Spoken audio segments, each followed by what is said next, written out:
Hello friends, and welcome back to Catwood's Kitchen. Today I'll walk you through step by step how to make empanadas at home. There are a lot of steps, but don't let that intimidate you. None of them are difficult, and I'll have the full recipe in the description box below. Let's start with our aromatics, which form the base of both of our fillings. I'm chopping up 2 red bell peppers and 2 onions, 1 red, 1 white. Remember, I'm doubling this recipe.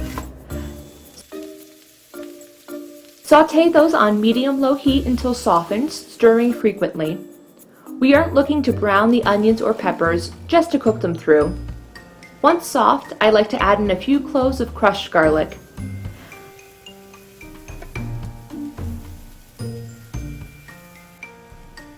I'm also adding onion powder, garlic powder, smoked paprika, ground cumin, and a little bit of tomato paste.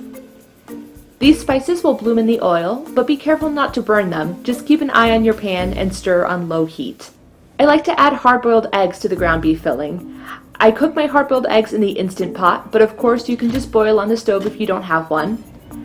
For the Instant Pot, click the manual button at high pressure for 5 minutes. Make sure you're on sealing. As those eggs cook, I'm simply browning a pound of ground beef on the stove. In the time that beef takes to cook, your eggs will cook through and natural release for 5 minutes. Go ahead and manually release any remaining pressure and place in ice water for another 5 minutes or so before peeling and chopping the eggs. I'm going to use the same Instant Pot to cook some chicken thighs, though you could use roasted or poached chicken if you don't have a pressure cooker. With the Instant Pot, check to make sure you're on sealing, not venting, and season the chicken with salt and cook at high pressure for 6 minutes. When that's done, manually release the pressure and shred the chicken. I'm also adding green hatch chilies to my chicken filling. We always have roasted chilies in the freezer, so I'm just warming those through on the stove. Now that all of the component parts of our fillings are ready, we can mix to combine. I'm splitting the onions and peppers evenly between the beef and chicken. The ground beef has the hard-boiled eggs added, and I mix in the green chilies with the chicken. If you'd like to make a vegetarian empanada, feel free to substitute any of these meats with your favorite mushrooms. Just make sure to cook off any of the moisture as you sauté them. Ground turkey also makes a fantastic filling. This recipe is really flexible. I also want to note that you can prep these fillings a day or 2 in advance and just store them in your fridge until you're ready to make your empanadas. For our homemade dough, we start with all-purpose flour and cut in butter.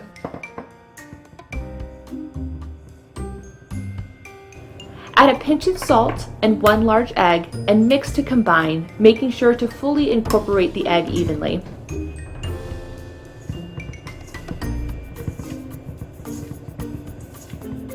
Add in up to a cup of milk in stages.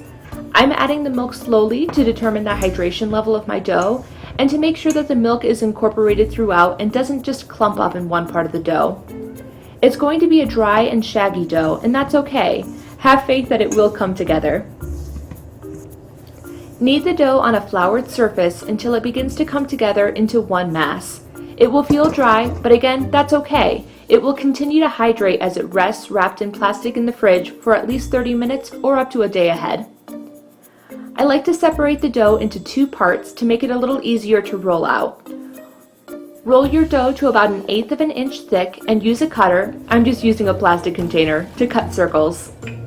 I like to roll each disc just a little bit thinner after they're punched out since it's easier to handle the dough at that point. Prepare a quick egg wash with 1 egg and a splash of water. Now we're ready to assemble. Each empanada gets about 2 tablespoons of filling. I'm going to do a repulgue on my beef filling. Seal the circle in half with egg wash and then fold the bottom right triangle of the corner in towards the filling and pinch along the edge.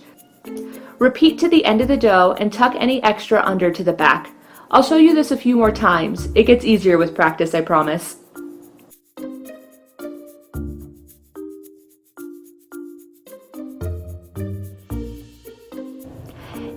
If that seems a little bit too intense, no worries. You can just use a fork to crimp the edges. That's what I'm doing on my chicken empanadas.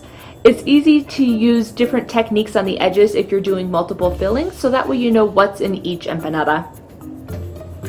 So here with the store-bought edge, I'm going to do that braided fold again. Fold down the very corner to begin and pinch. Grab the next edge piece between your thumb and index finger and twist and pinch into place. Then repeat that movement to the end of the dough and fold under. Fold down the very corner to begin and pinch. Grab the next edge piece between your thumb and index finger and twist and pinch into place. Then repeat that movement to the end of the dough and fold under.